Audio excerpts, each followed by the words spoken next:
Pessoal, tudo bom com vocês? Estamos de volta para a nossa videoaula semanal de ciências. Mas e aí, como é que estão as coisas? Estão conseguindo fazer as atividades? Estão acompanhando as aulas? Hein? Então, espero que tudo esteja correndo bem, né? Esta semana nós temos revisão da semana anterior. E eu sei que vocês estão lembradinhos do que foi que nós falamos, hein? Quem lembra aí o que foi que nós falamos? O sistema sensorial. Muito bem. Então, nós vamos fazer uma revisada aí, né? Responder algumas atividades, tá bom? E vamos seguir. E, então, lembrando, em nosso livro didático fica da página 148 à página 156, o sistema sensorial.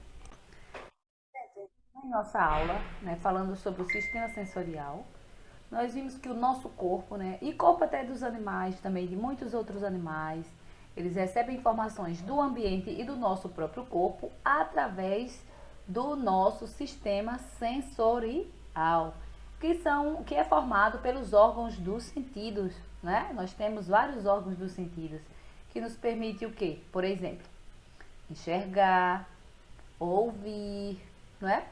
Sentir os cheiros, os sabores, as texturas, certo? Sei que vocês já estão lembradinhos disso. E cada uma dessas estruturas sensoriais é capaz de receber certo tipo de estímulo, né? Então não são todas iguais, tem estímulos diferentes para esses órgãos. Luz, som, substâncias químicas, variação de temperatura, etc, né? Esses estímulos são transmitidos em impulsos nervosos e levados para o encéfalo ou para a medula espinhal. Então, relembrando, o sistema nervoso, ele interpreta os impulsos, armazena informações e encaminha respostas para as glândulas ou para os músculos, certo? Vamos seguir. Tem um textinho aqui bem interessante para a gente ler. Sentindo o ambiente. As pessoas sentem o mundo da mesma maneira. O que é que vocês acham? Todo mundo sente o mundo igual? Apesar de o olho e a orelha funcionarem da mesma maneira em todas as pessoas, a maneira que cada um de nós sentimos o mundo é peculiar e varia com a experiência de vida de cada um de nós. Então, cada um de nós tem o seu olhar, tem a sua maneira de enxergar o mundo. Assim, facilmente duas pessoas podem concordar sobre o reconhecimento de um mesmo objeto, mas o componente afetivo em relação a ele pode diferir totalmente. Então, duas pessoas podem discordar completamente quanto ao design. Uma pessoa achará lindo e a outra horrível. Daí ter sentido o ditado popular, né? Gosto não se discute, respeita-se. Essas diferenças são decorrentes da experiência pessoal de cada indivíduo e de processos culturais. Os outros animais, eles sentem o mundo como ser humano? O que vocês acham? Vamos lá. A sensibilidade humana para os sons é limitada, ou seja, escutamos apenas sons entre 20 e 20 mil hertz e somos totalmente surdos para os infrassons, que são sons abaixo de 20 hertz, e os ultrassons, que são acima de 20 mil hertz. No entanto, cães e gatos podem ouvir ultrassons e sons de baixíssima intensidade. Assim como somos sensíveis apenas à luz visível, outros animais são sensíveis aos raios ultravioleta, como abelhas, borboletas, né? Ou infravermelhos, como as serpentes. Então, observe que são diferentes, né? Os animais, os outros animais, eles sentem diferentes com relação aos seres humanos. Observe que há diferença quanto ao ouvir, quanto ao enxergar, né? Então, somos diferentes. Gente, com relação aos sentidos, né, nós focamos na visão, na nossa primeira videoaula. Nós focamos na visão. Nós falamos aí, nós vimos a estrutura do olho, nós vimos aí, comparamos, né, com a do polvo, com a da lula, melhor dizendo. Olha aí a do inseto. Vamos lá, vamos falar mais um pouquinho aqui. Olha só, vou ler esse texto, alguns aspectos da ótica do olho humano. certo? É um texto complementar. No seu livro não terá, mas você vai acompanhar comigo. Então, em cerca de 95% das espécies animais, são encontrados órgãos especializados para a detecção de luz. Uma parte desses animais possui órgãos apenas sensíveis à luz, e a outra parte é formada por animais que possuem o que poderíamos considerar serem olhos. As mais simples, estruturas biológicas de captação da luz, que podem ser tratadas como precursora de um olho, como encontrado em vertebrados, surgiram há cerca de meio bilhão de anos. Se o sistema mais primitivo consiste apenas de uma superfície sensível à luz, incapaz de sequer fornecer informação de onde ela provém. As estruturas mais simples e que têm alguma similaridade com os olhos mais sofisticados são concavidades em cujas paredes internas, opostas a uma abertura, há células sensíveis à luz. Nessas estruturas simples, a luz proveniente de um único ponto luminoso atinge várias regiões da superfície fotossensível, não havendo, vou continuar aqui na outra página, a formação de imagens definidas. Esses sistemas apenas fornecem informações sobre a origem da fonte luminosa. Ao longo do tempo, os processos evolutivos propiciaram o surgimento de órgãos visuais adequados à formação de imagens. Um desses é o olho, no qual a luz penetra por um pequeno orifício, permitindo a formação de imagens pelo efeito câmara escura. Alguns poucos animais apresentam olhos que usam apenas o efeito câmara escura para a formação de imagens. Entretanto, o processo evolutivo seguiu outros caminhos. Um deles envolve a presença de algum tipo de aparato óptico que permitam a melhor focalização da imagem, como a lente. Ou uma superfície por onde a luz penetra com grande curvatura, que é o raio pequeno. Vamos lá agora. Olha aí, gente, nós vimos as partes do olho humano, né? Só de olhar esse esquema a gente já compreende, né? Olha aí, córnea, o humor aquoso, a pupila, a lente, os músculos, a íris, né? Esclera, coroide, retina, o nervo óptico, o corpo vítreo. E nós, a partir dessa leitura, nós vimos o percurso, o caminho percorrido pela luz, não é? Até chegar, então, à retina. Desde as primeiras camadas, né? As primeiras estruturas, até chegar na retina, que é onde acontece a formação da imagem. Olha aí. Gente, nós também vimos que a pupila se dilata, né? Com relação à quantidade, né? A intensidade de luz do ambiente. Olha aí. Íris e a pupila. A pupila está bem enorme nessa aqui, com um local pouco iluminado. E no ambiente bem iluminado, ela diminui. Certo? Para saber mais, vamos ao texto complementar aqui. A fascinante evolução do olho. Já começamos a falar, né, sobre isso. O olho humano é um órgão extremamente complexo, atua como uma câmera, coletando, focando luz e convertendo a luz em um sinal elétrico, traduzido em imagens pelo cérebro. Mas em vez de um filme fotográfico, o que existe aqui é uma retina altamente especializada que detecta e processa os sinais usando dezenas de tipos de neurônios. Embora pesquisadores que estudam a evolução do esqueleto possam documentar facilmente a metamorfose em registros fósseis, estruturas de tecidos moles raramente fossilizam. E mesmo quando isso ocorre, os fósseis não preservam detalhes suficientes para determinar como as estruturas evoluíram.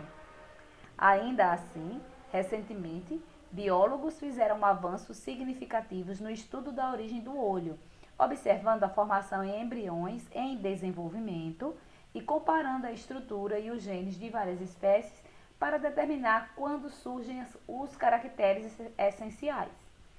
Os resultados indicam que o tipo de olho comum entre os vertebrados se formou há menos de 10 milhões de anos, evoluindo de um simples sensor de luz, há cerca de 600 milhões de anos, até chegar ao órgão sofisticado de hoje, em termos ópticos e neurológicos, há 500 milhões de anos. Então tá aí a evolução do olho. Nosso olho, né? Vamos lá. Mais um textinho complementar aqui. Transplante de córnea. Conheça a sua importância. Você já ouviu falar no transplante? Eu não conheço ninguém que fez transplante, mas Já vi passando, né, na televisão reportagens sobre esse tema, né, de transplante. As principais alterações na córnea que exigem a realização de um transplante de córnea para recuperar a visão são o ceratocone e a distrofia de endotélio. O ceratocone é uma doença que se manifesta em pessoas mais jovens e se caracteriza pelo adelgaçamento da córnea, que se torna mais pontiaguda. Essa irregularidade interfere na curvatura corneana, aumentando o astigmatismo e, consequentemente, distorcendo muito a imagem que chega à retina. Já a distrofia do endotélio corneano acomete especialmente os idosos, pois as células endoteliais, que revestem a face posterior da córnea, vão sendo perdidas no decorrer da vida. A evolução da doença costuma ser lenta, mas algumas pessoas perdem essas células com maior velocidade. Então, quando a perda é acentuada, a córnea acumula água, adquire um aspecto de vidro fosco que prejudica a passagem da luz e, por isso, a pessoa não consegue enxergar adequadamente.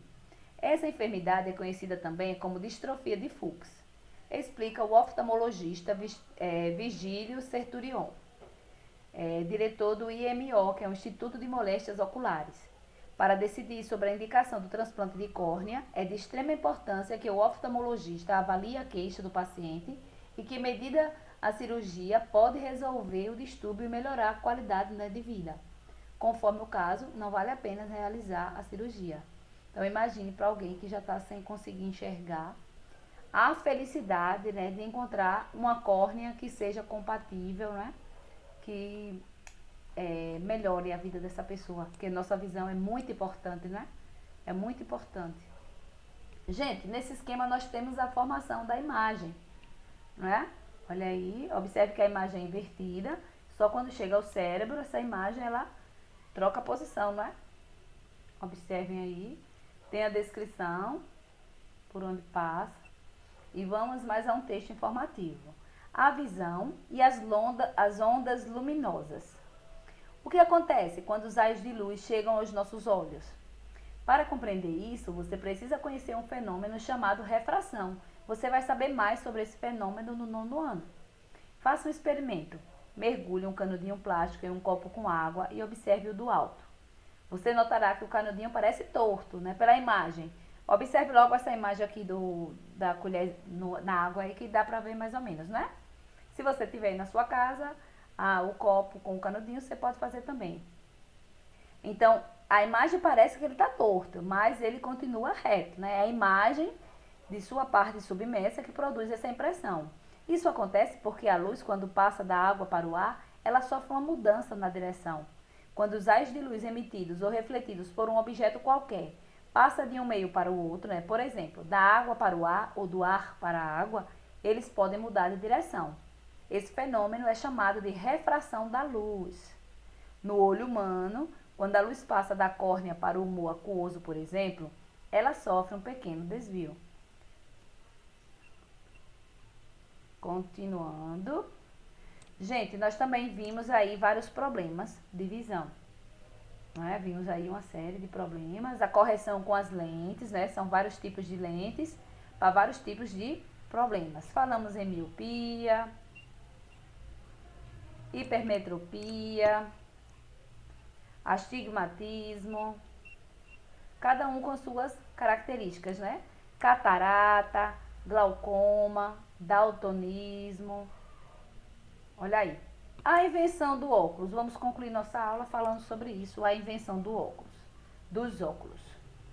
As mais antigas lentes corretivas, feitas para enxergar melhor de perto, eram produzidas com vidros cheios de água ou pedras preciosas bem finas e polidas. Acredita-se que tais lentes fossem usadas desde o século I, né, o século I aí depois de Cristo. Os óculos, porém, só foram inventados no século XIII, em fábricas de vidro da cidade de Murano, na Itália. Nessa época, o filósofo inglês Roger Bacon realizou grandes avanços nos estudos sobre a óptica, possibilitando a criação de lentes de cristal para corrigir problemas de visão. Bacon buscava, na observação e na experimentação, as respostas para as suas questões. Sua atitude teve grande importância para o desenvolvimento da investigação científica. Você usa óculos ou conhece alguém que use? Então, gente, agora nós vamos lá para a nossa atividade, não é? Que fica na página 163, 164. Vamos lá. Aqui. Questão 5 a 8. Vamos lá. Questão 5 a 8. Vamos responder a questão 5, né? A miopia e a hipermetropia são problemas diferentes e por isso requerem dois tipos diferentes de lentes, né? Miopia e hipermetropia. A figura abaixo indica para cada condição onde a imagem é formada e a correção para cada problema. Identifique a condição, se é miopia ou hipermetropia, e o tipo de lente adequado para corrigir cada problema, se é lente convergente ou divergente. Nós acabamos de falar sobre isso, hein? Miopia e hipermetropia. Vamos lá. A condição A, observe aí qual é a situação, né? A imagem está aqui, observe que a imagem atravessa, mas ela não chega lá no final, na retina, não é? Observe aí. Aí usou a lente e corrigiu o problema. A condição B, observe aí a imagem, os raios atravessam, olha aí, passa até direto, gente. Olha. Aí tem a lente, que já é diferente dessa, não é? Para a formação da imagem chegar correta. Então, vamos identificar as situações. A condição A se refere a quê? Se é miopia ou hipermetropia. A e B, é uma para cada, né? Então, vamos lá. A condição A corresponde à miopia, certo? Que é corrigida com lentes divergentes. São essas lentes aqui, divergentes. Já a condição B corresponde à hipermetropia, corrigidas por lentes convergentes. Então, olha aqui, lente convergente e lente divergente, certo? Então, estamos respondidos. Aí, nós temos as questões 6, 7 e 8, não é? Então, já respondi essa com vocês. As outras questões, vocês respondem e tiram a dúvida com o professor. Nós encerramos aqui nossa primeira videoaula, né? E já já a gente retorna para dar sequência aos outros órgãos dos sentidos que já falamos, né? Então, até já!